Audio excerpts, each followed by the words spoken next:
Alright, so in today's video, I want to walk you through the strategy that I've been using to help people pay off thousands of dollars of debt, build up their savings, and start investing for their future. It's a strategy that I call the financial roadmap. And really, the whole purpose of this framework is to take you from wherever you're at today with your finances to a place where you finally feel like you have control over your money. And having that control is really at the core of all of this, because it doesn't really matter how much you make. If you can't control what you're bringing in, then no amount of money is going to get you where you want to go. So whether you want to get out of debt or you just want to manage your money better, this strategy is meant to guide you through every step of the process. So let's jump into it.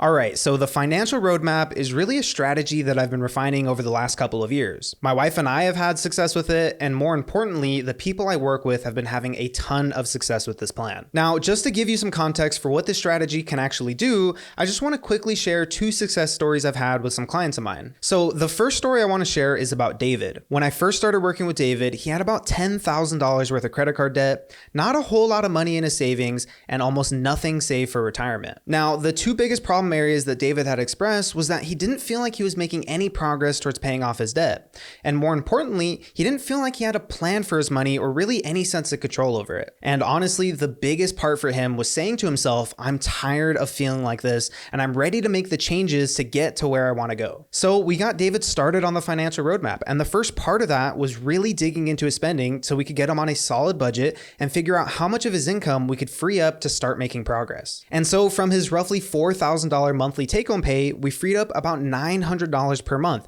mainly from cutting back on his spending and really making sure that every single dollar of his income had a purpose for the month ahead. Now, long story short, after those first 2 months, David had saved up what I call a starter emergency fund just to make sure he could cover anything that might have come up in the short term, and 11 months after that, he had completely paid off his credit card debt. From there, really the next two steps for him were to continue building up his savings and start consistently contributing to his retirement. And at that point, he had a plan, and more importantly, the skills to help him get there. Now, the second story I want to share is about Michael. He had a different situation with his finances, but we were still able to use this strategy to make sure he had a plan for his money moving forward. When we first started working together, he was making about $90,000 a year. And while he didn't have any debt, he still didn't feel like there was much left at the end of the month, and he was not on track with his retirement. Now, I'll keep this one short, but really the biggest problem area for him was feeling a lot of anxiety when it came to his finances because he didn't see a path forward to comfortably retire. And since he had just turned 40 at the time, that was starting to become a real concern for him. And look, I'll be honest, with the way things were going with the spending, retiring comfortably was really just a pipe dream at this point. Now, I'm a huge believer that if you can have full clarity over the numbers, even if that might be scary,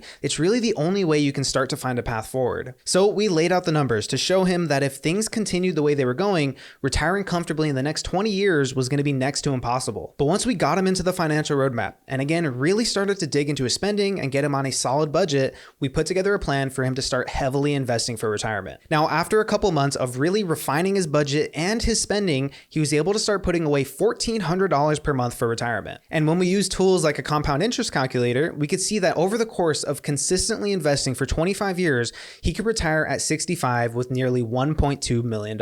Now, the whole point of sharing these two stories is because I want to show you that there really isn't some magic button you can hit to improve your finances. In David and Michael's case, it took some serious changes to their spending habits and how they were managing things on a monthly basis. But it was absolutely possible for them because they were willing to put in the work to get to where they want to go. All right, with all that said, let's dig into what the financial roadmap is and how you can start using it to seriously take control of your money. And make sure to stick around to the end because I also cover who this plan is for and more importantly, who this plan isn't for.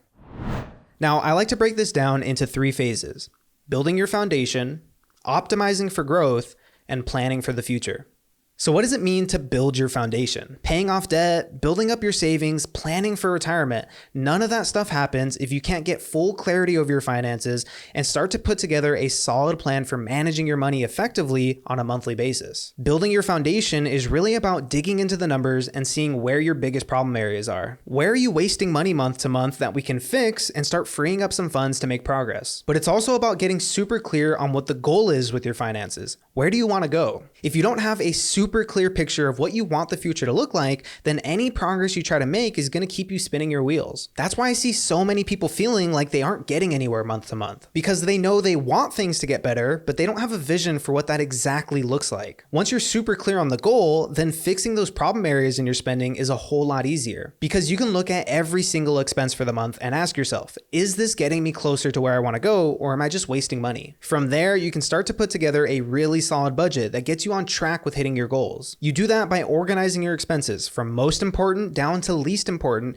and making sure that every single dollar has a purpose for the month ahead. Going through this budgeting process is also going to tell you exactly how much money you have per month to start working this plan. Once you have full clarity over your finances and a really solid budget in place, then we can start to figure out the next best steps to take with your money. That's where phase 2 comes in, optimizing for growth. Now, if you're just getting started with your finances, then the first step you take is saving up what I call a starter emergency fund. Can you set aside enough money to cover any emergencies that might come up in the short term to make sure that you don't have to take a step back when you start working this plan? And for most people, that starter emergency fund should be about 1 full month's worth of expenses. So how much money do we need to cover 1 full month, and how quickly can we get that saved up? Now, once you have that starter fund in place, then you can focus that extra money towards paying off debt. And in particular, we're focusing on paying off high interest debt, really anything that's above an 8% interest rate. There's a lot of different strategies for paying off debt, but personally, I've seen the most success with getting those higher interest debts paid off first,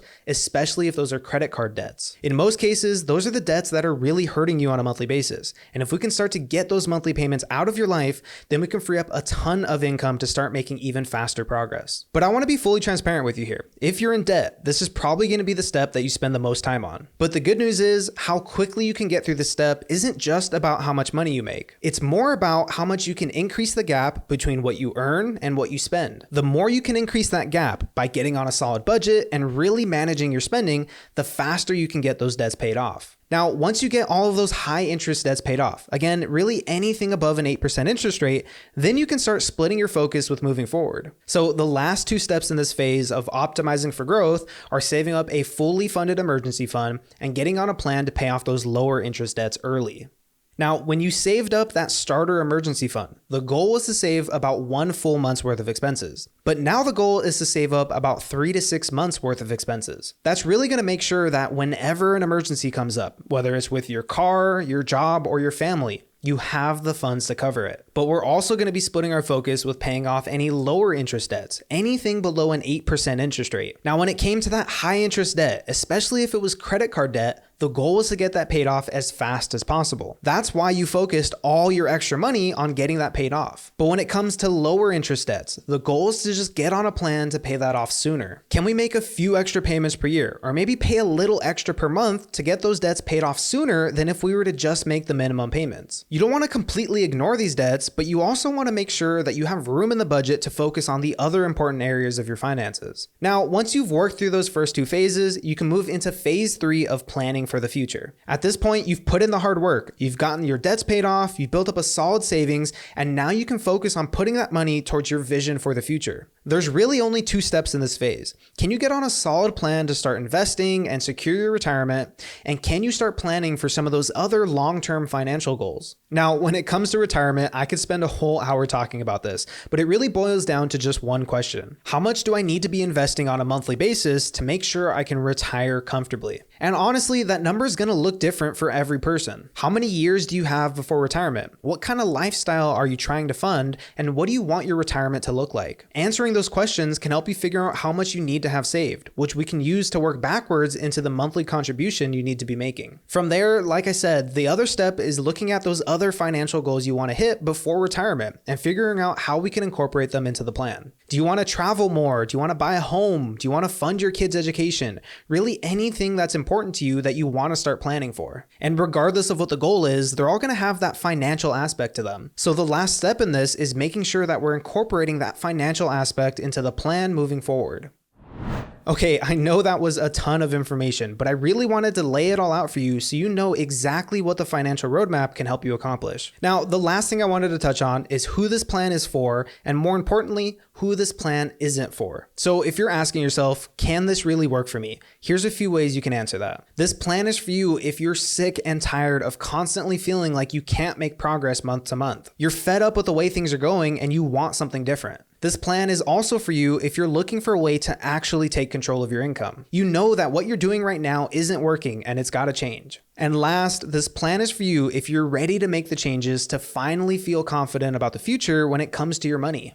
If you answered yes to any of those questions, or even all of them, then I'm confident that the financial roadmap can get you where you want to go. Now, here's how you know if this plan isn't for you. If you're not ready to make the changes to your lifestyle or your spending, this plan really won't work unless you're willing to put in the work. This is also not for you if you don't want to follow a plan in the first place. And last, this plan isn't for you if you're comfortable with where things are at today. And that really isn't meant to shame anyone. If you're good with where things are at today, then why try to fix something that isn't broken? All right, that covers the full breakdown of the financial roadmap and how you can start using it to seriously take control of your money. This is something that I guide people through one-on-one to make sure that we can tailor this plan to your exact situation. Now, if you feel like this is exactly what you've been looking for, like this is finally the change that you need to get to where you want to go, then I'd love to set up a time to chat and figure out some next steps for you. So if you're interested in it or you just want more information, then I invite you to click the link below and schedule a time for us to talk.